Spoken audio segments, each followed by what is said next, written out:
सुनो, तुम यहां ऐसे ही नहीं आ गए हो। कोई हल्की फुल्की जिज्ञासा तुम्हें यहां तक नहीं लाई है। तुम्हारे भीतर कहीं न कहीं एक थकान है, एक बोझ है, एक चुप दर्द है जिसे तुम शब्द नहीं दे पाए। बाहर सब ठीक दिखता है, पर भीतर कुछ खाली सा है, और यही खालीपन तुम्हें यहां खींच लाया है। आज जो बात होने वाली है वह मनोरंजन नहीं है, यह ज्ञान भी नहीं है, यह तुम्हें बेहतर इंसान बनाने की कोशिश भी नहीं है।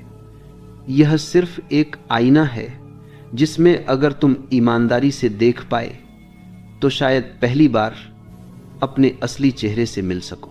अक्सर लोग वीडियो छोड़ देते हैं क्योंकि उन्हें तुरंत जवाब चाहिए, लेकिन जीवन के गहरे प्रश्नों के उत्तर जल्दी नहीं मिलते।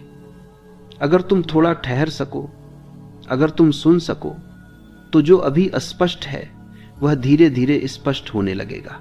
और याद रखना, यह बातें दिमाग से नहीं, भीतर की खामोशी से समझी जाती हैं। तुम अकेले होने से डरते हो, यह सच है। तुम कहते कुछ नहीं, पर तुम्हारी पूरी जिंदगी इस डर के इर्द गिर्द घूमती है।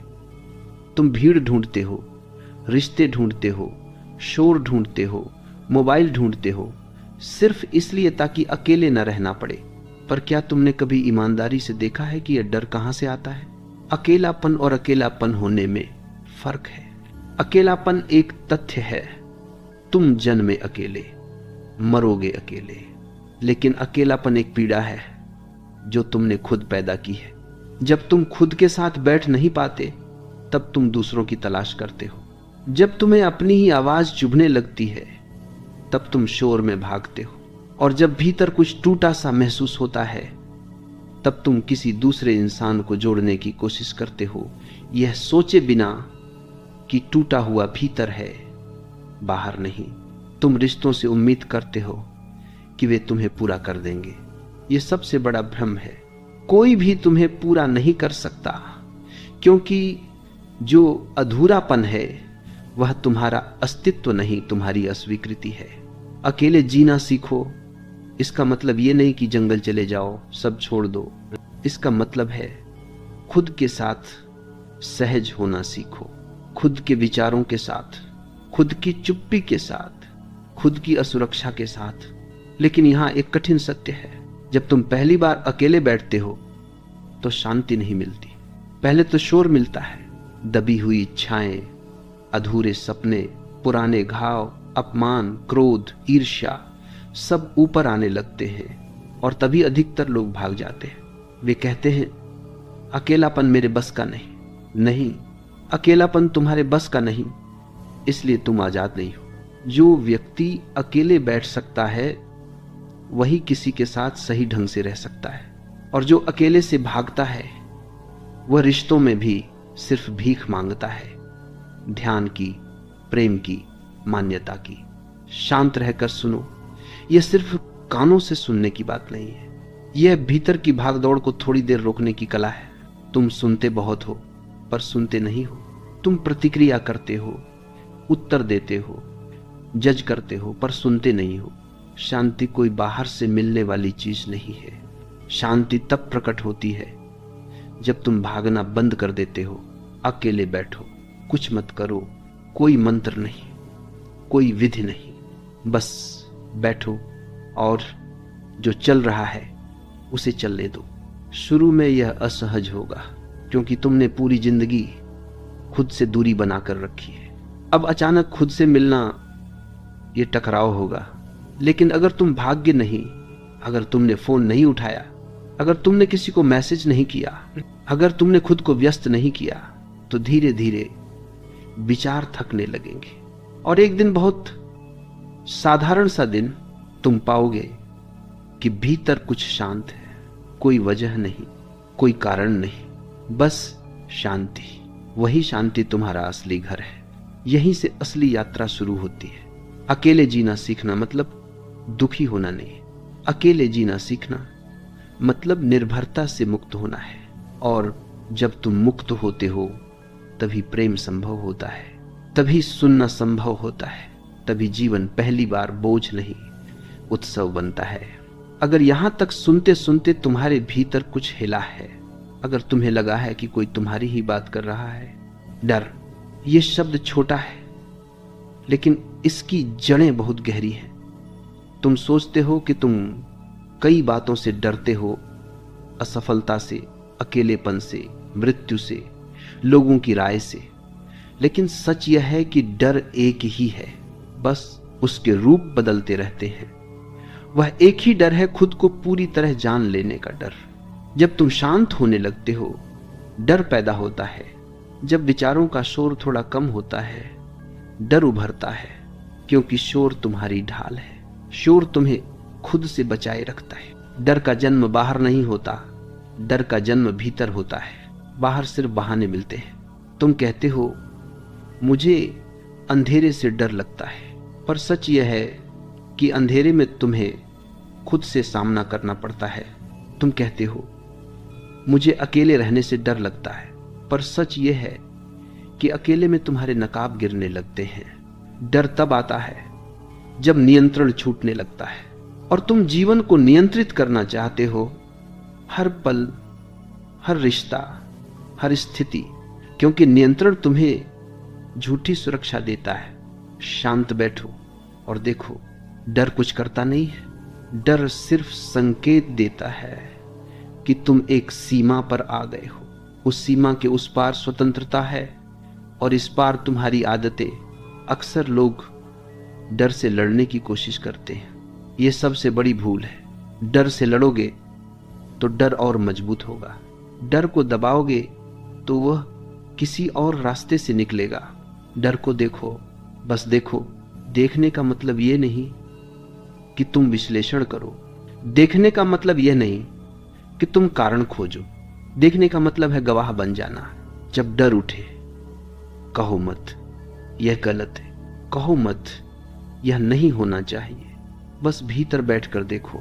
दिल की धड़कन तेज हो रही है, सांस उथली हो रही है, विचार भाग रहे हैं। बस देखो, धीरे धीरे एक अजीब सी बात घटती है। डर रहता है लेकिन तुम उससे अलग हो जाते हो। डर बादल बन जाता है और तुम आकाश। और याद रखना, डर कभी भविष्य में होता है, वर्तमान में डर नहीं होता। अभी इस क्षण क्या कोई खतरा है? अभी इसी पल क्या कुछ गलत हो रहा है? नहीं। डर हमेशा क्या होगा में जीता है, और जीवन हमेशा क्या है में जीता है।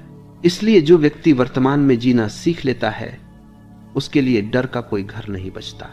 तुम्हें सिखाया गया है कि बहादुर बनो, पर बहादुरी का मतलब डर न होना नहीं है। बहादुरी का मतलब है डर के बावजूद जागरूक रहना। जब तुम डर के साथ बैठते हो, जब तुम उसे भगाते नहीं, जब तुम उसे जज नहीं करते, तो डर थक जाता है, क्योंकि डर को तुम्हारी ऊर्जा चाहिए। डर तुम्हारे सहयोग से जीवित रहता है। तुम जितना डर से भागते हो, डर उतना पीछा करता है, और जिस दिन तुम रुक जाते हो, डर भी रुक जाता है। यह कोई कल्पना नहीं है, यह अनुभव की बात है। डर का एक बड़ा रूप है दूसरों की राय का डर। तुम जीवन नहीं जीते, तुम प्रदर्शन करते हो। तुम ये सोच कर चलते हो कि लोग क्या कहेंगे, और यही सबसे बड़ा बंधन है। जब तक तुम दूसरों की आंखों से खुद को देखते रहोगे, तब तक तुम कभी शांत नहीं हो पाओगे, क्योंकि लोगों की आंखें कभी संतुष्ट नहीं होती। आज वे तारीफ करेंगे, कल निंदा करेंगे।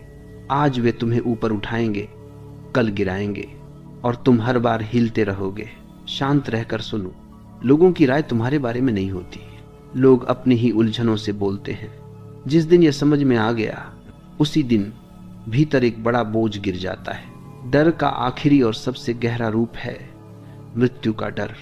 लेकिन मृत्यु से डरने वाला व्यक्ति जीवन से चूक जाता है। जो मरने से डरता है, वह जीने का जोखिम नहीं उठाता, वह सुरक्षित रहता है। लेकिन सुरक्षित जीवन जीवन नहीं होता। अकेले जीना सीखने का अर्थ यही है, जो है उसे स्वीकार करना, डर को भी, अस्थिरता को भी, अनिश्चितता को भी, क्योंकि जीवन निश्चित नहीं है, और यही इसकी सुंदरता है। जिस दिन तुमने अनिश्चितता को मित्र बना लिया, उसी दिन डर का अंत शुरू हो जाता है। अब तुम पूछोगे फिर शांति कैसे आएगी? शांति आती नहीं है। शांति प्रकट होती है जब तुम लड़ना बंद करते हो, जब तुम भागना बंद करते हो, जब तुम देखने लगते हो डर के पार कुछ है। लेकिन वहां वही पहुंचता है जो डर से होकर गुजरता है, मन। तुम इसे अपना सबसे बड़ा सहारा समझते हो, लेकिन यही तुम्हारा सबसे बड़ा शोर है। मन कभी चुप नहीं होता, वो बोलता रहता है, दिन में भी, रात में भी, सोते समय भी वह सपनों के रूप में बोलता है। और तुमने इसे इतना स्वाभाविक मान लिया है कि तुम्हें लगता है यही तुम हो, लेकिन मन तुम नहीं हो। मन सिर्फ एक उपकरण है, बहुत उपयोगी लेकिन बहुत खतरनाक भी। मन का काम है सोचना। लेकिन समस्या तब पैदा होती है जब मन सोचता नहीं बल्कि तुम्हें सोचने पर मजबूर करता है। तब तुम मालिक नहीं रहते, गुलाम बन जाते हो। शांत रहकर सुनो, मन हमेशा अतीत और भविष्य में जीता है। या तो वह बीते हुए को दोहराता है या आने वाले की कल्पना करता है। वर्तमान उसके लिए लगभग अस्तित्वहीन है। इसलिए जब तुम कहते हो मैं बेचैन हूं, असल में बेचैन मन है, तुम नहीं। मन आदतों से चलता है, वह पुरानी लकीरों पर ही घूमता रहता है। उसे नया पसंद नहीं, क्योंकि नया अनिश्चित होता है और मन अनिश्चितता से डरता है। इसलिए जब तुम अकेले बैठते हो, मन तुरंत कहता है यह समय बर्बाद है, कुछ करो, कुछ सोचो, कहीं और चलो। मन को खालीपन से डर लगता है, क्योंकि खालीपन में उसकी सत्ता खतरे में पड़ जाती है। तुम मन को शांत करना चाहते हो, यह भी एक भ्रम है। मन को शांत नहीं किया जा सकता, मन को समझा जा सकता है। मन नदी की तरह है, तुम नदी को रोक नहीं सकते, लेकिन तुम किनारे बैठकर उसे बहते हुए देख सकते हो। और जब तुम देखने लगते हो, धीरे धीरे एक दूरी बनती है। मन चलता रहता है, लेकिन तुम उससे अलग हो जाते हो। यही ध्यान की शुरुआत है। कोई विधि नहीं, कोई तकनीक नहीं, सिर्फ देखना। विचार आएंगे, यह स्वाभाविक है, उन्हें रोकने की कोशिश मत करना। रोकना भी एक विचार ही है। बस देखो, एक विचार आया, ठहरा और चला गया। जैसे बादल आते हैं और चले जाते हैं, आकाश उनसे प्रभावित नहीं होता। तुम्हारी असली पहचान वही आकाश है। मन बहुत चालाक है। जब तुम उसे देखना शुरू करते हो, वह नया खेल खेलता है। वह कहता है, देखो मैं शांत हो रहा हूं, देखो मैं ध्यान कर रहा हूं। और अगर तुम इस पर विश्वास कर लेते हो तो फिर से फंस जाते हो। मन कभी समस्या नहीं है, मन से पहचान बनाना समस्या है। जब तुम कहते हो मेरा मन दुखी है, तब भी तुम थोड़ा दूर हो। लेकिन जब तुम कहते हो मैं दुखी हूं, तब तुम पूरी तरह फंस गए। शब्दों में बहुत फर्क है। भाषा तुम्हारी स्थिति को बना भी सकती है और बिगाड़ भी सकती है। मन तुलना करता है, यह उसकी प्रकृति है। वह कहता है वह आगे है, मैं पीछे हूं। वह खुश है, मैं दुखी हूं। वह सफल है, मैं असफल हूं। और तुलना से ईर्ष्या पैदा होती है। ईर्ष्या से तनाव, तनाव से अशांति। लेकिन जीवन कोई दौड़ नहीं है, जीवन कोई प्रतियोगिता नहीं है। जीवन एक यात्रा है, अकेली, अनोखी। जिस दिन तुमने तुलना छोड़ दी, उसी दिन भीतर पहली बार विश्राम आया। मन तुम्हें लगातार कहानी सुनाता है, मेरे साथ ऐसा हुआ, मेरे साथ वैसा हुआ, लोग ऐसे हैं, दुनिया वैसी है। और तुम इन कहानियों में इतने उलझ जाते हो कि वास्तविकता कहीं खो जाती है। शांत रहकर सुनो, वास्तविकता कहानी नहीं होती, वास्तविकता सादा होती है। इस क्षण सांस भीतर जा रही है, इस क्षण सांस बाहर जा रही है। बस इतना ही सच है, बाकी सब व्याख्या है। जब तुम इस सरलता को छू लेते हो, मन धीरे धीरे पीछे हटने लगता है, क्योंकि उसे तुम्हारा ध्यान नहीं मिल रहा। मन ध्यान से ही जीवित रहता है। जैसे आग ईंधन से जलती है, वैसे ही मन तुम्हारी संलग्नता से चलता है। ध्यान हटाओ, मन कमजोर पड़ने लगता है। और तब एक दिन, बहुत अचानक नहीं, बहुत शांत तरीके से तुम पाओगे कि दो विचारों के बीच एक खाली जगह है, वही खाली जगह द्वार है। उसी से शांति आती है, उसी से मौन आता है। उस मौन में तुम पहली बार खुद को पाते हो, बिना नाम, बिना कहानी, बिना पहचान। यहीं से अकेलेपन का अर्थ बदल जाता है। अब अकेलापन बोझ नहीं, वरदान बन जाता है। आसक्ति, ये शब्द सुनते ही तुम्हें लगता है कि ये किसी और की समस्या है। तुम सोचते हो मैं तो बहुत ज्यादा जुड़ा नहीं हूं, मैं तो बस प्रेम करता हूं, बस जिम्मेदारी निभाता हूं। लेकिन गहराई से देखो तो पाओगे कि तुम्हारा पूरा जीवन आसक्तियों की जंजीरों से बंधा है। तुम जिन चीजों को प्रेम कहते हो, अक्सर वे आसक्ति ही होती हैं, डर के साथ जुड़ा हुआ लगाव। आसक्ति का अर्थ किसी से जुड़ना नहीं है। आसक्ति का अर्थ है किसी के बिना खुद को अधूरा मान लेना। जहां प्रेम स्वतंत्र करता है, वहां आसक्ति गुलाम बनाती है। तुम कहते हो उसके बिना मैं नहीं रह सकता। यही वाक्य सबसे बड़ा संकेत है कि वहां प्रेम नहीं, भय है। भय अकेले होने का, भय खाली हो जाने का, भय अर्थ खो देने का। आसक्ति हमेशा भविष्य से जुड़ी होती है। वह कहती है यह बना रहे, यह छूट न जाए, यह बदल न जाए। और जीवन स्वभाव से बदलता है। इसलिए जहां आसक्ति है वहां पीड़ा निश्चित है। शांत रहकर सुनो, दुख जीवन से नहीं आता, दुख तुम्हारी पकड़ से आता है। तुम किसी व्यक्ति को पकड़ते हो, किसी पद को पकड़ते हो, किसी विचार को पकड़ते हो, किसी पहचान को पकड़ते हो, और फिर जब जीवन कहता है अब आगे बढ़ो तो तुम टूट जाते हो। तुम रिश्तों में कहते हो तुम ऐसे ही रहना, तुम बदल मत जाना। लेकिन परिवर्तन जीवन की भाषा है, जो बदल नहीं सकता वह मृत है।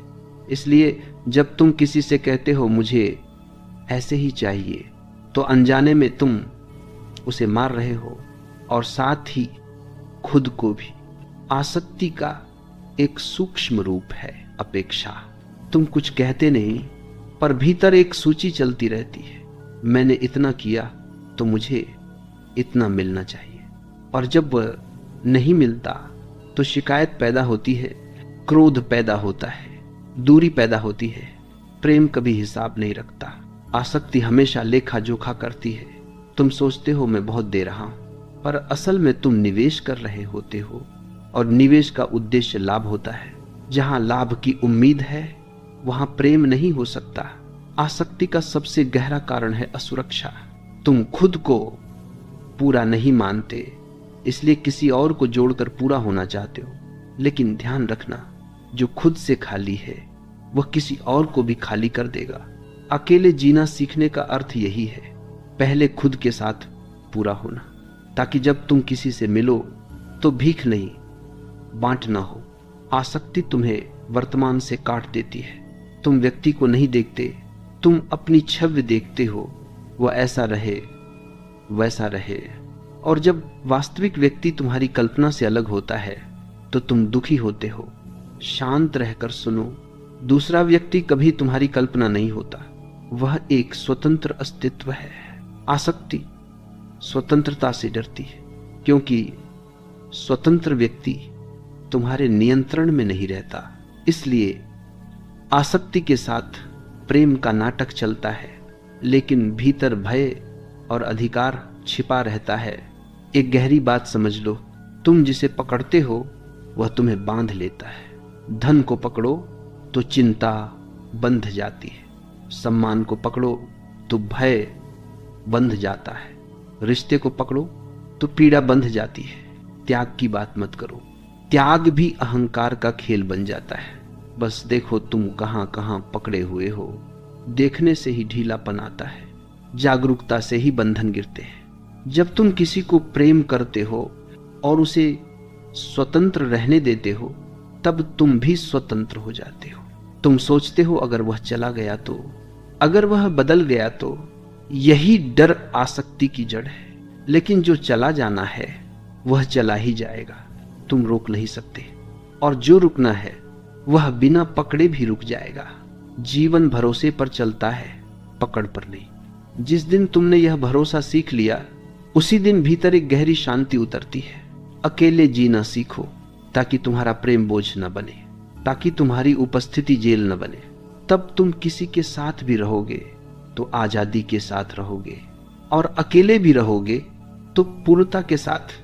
आसक्ति गिरती नहीं है, आसक्ति ढीली पड़ती है जब तुम देख लेते हो कि वह तुम्हें दुख दे रही है। दुख ही शिक्षक है।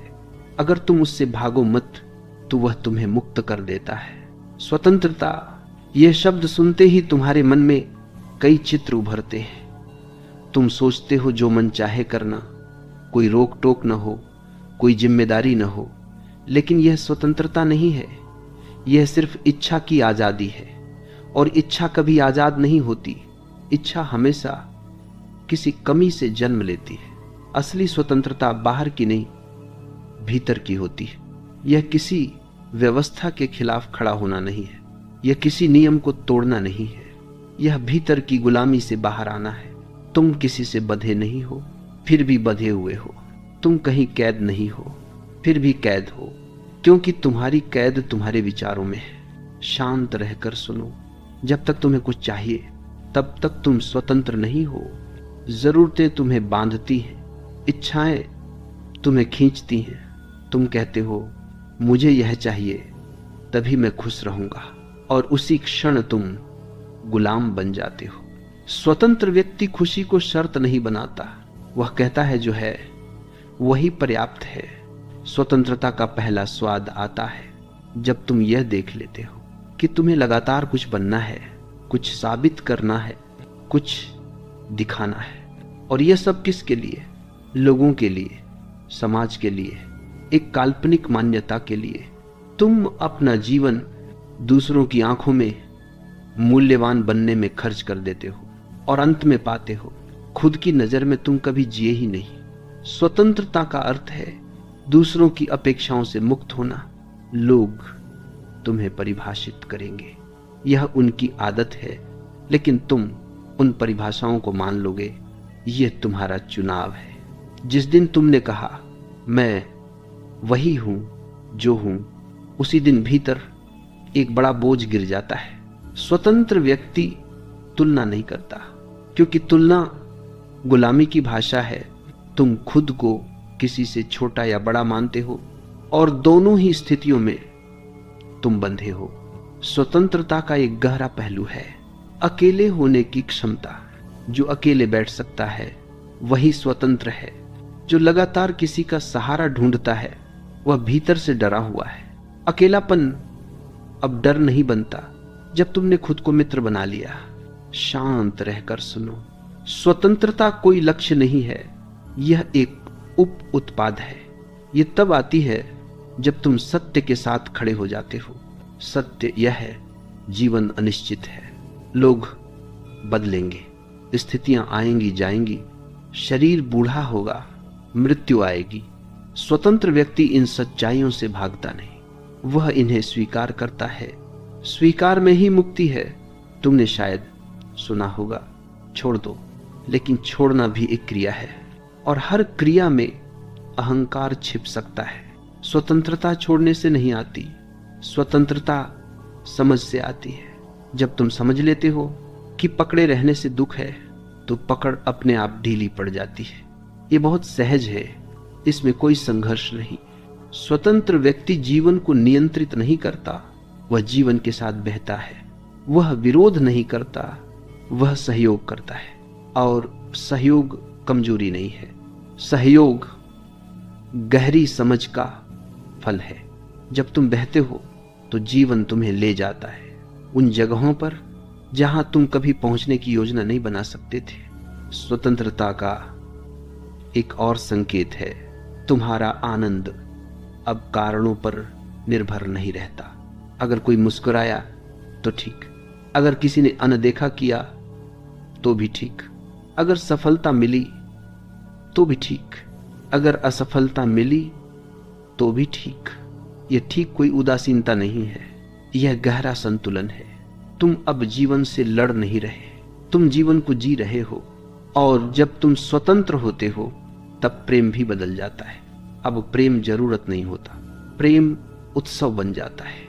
तुम किसी के साथ इसलिए नहीं होते कि बिना उसके नहीं रह सकते, बल्कि इसलिए होते हो क्योंकि उसके साथ होना सुंदर है। यही स्वतंत्र प्रेम है।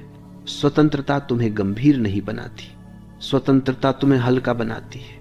तुम हंस सकते हो, तुम रो सकते हो, तुम गलत हो सकते हो, तुम बदल सकते हो, और फिर भी तुम ठीक हो।